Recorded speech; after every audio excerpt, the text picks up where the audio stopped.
Hello everybody and welcome back to lessonsforcivil.com. In this video I'm going to talk about finite element method or FEM.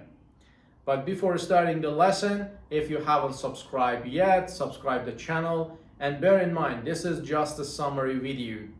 So if you want to see more technical lessons, you can go to our website lessonsforcivil.com. Let's start.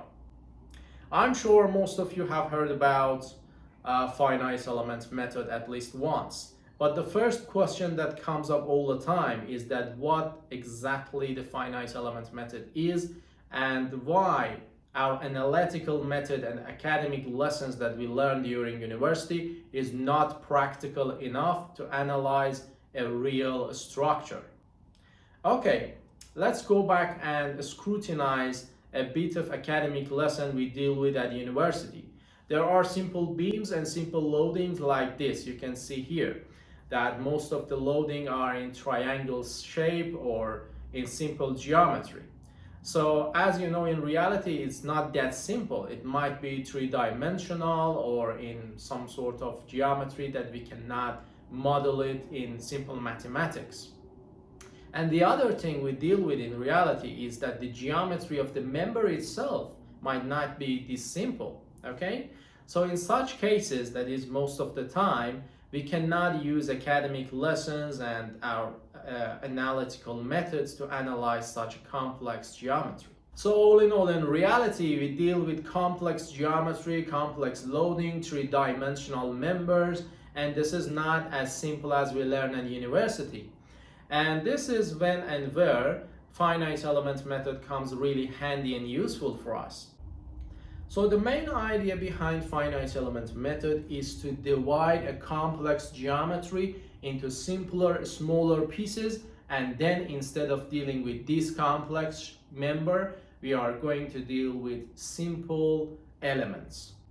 So the shape of these elements could be two-dimensional and three-dimensional, such as triangle or rectangles or cubic elements or other shapes. It depends on your decision. As a designer, you have to decide which one is going to be more accurate for your analysis. And bear in mind, you can always increase the number of elements by making them finer or reduce them. It depends on you again. So in simple words, the load travels through a finite number of smaller elements, and the interaction between these elements depends on the edges and the nodes that they connect them together.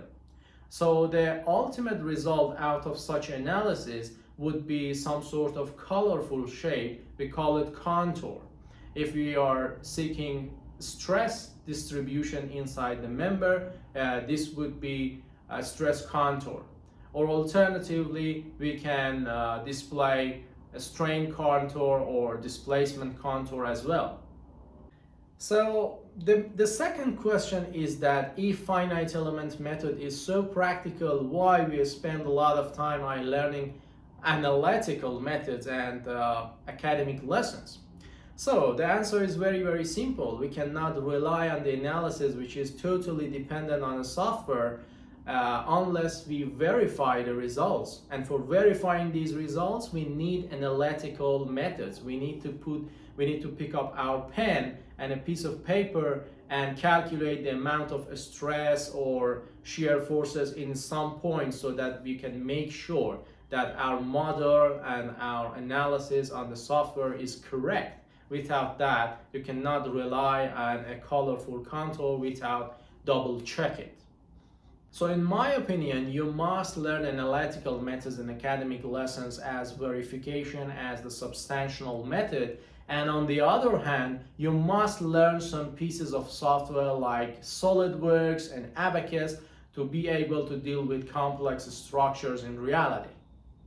And the good news is that we have provided a lot of lessons how to use these software in our website lessonsforcivil.com. This video wasn't aimed to be a comprehensive overview of what FEM method is, and there are a lot of tips and hints you can find there.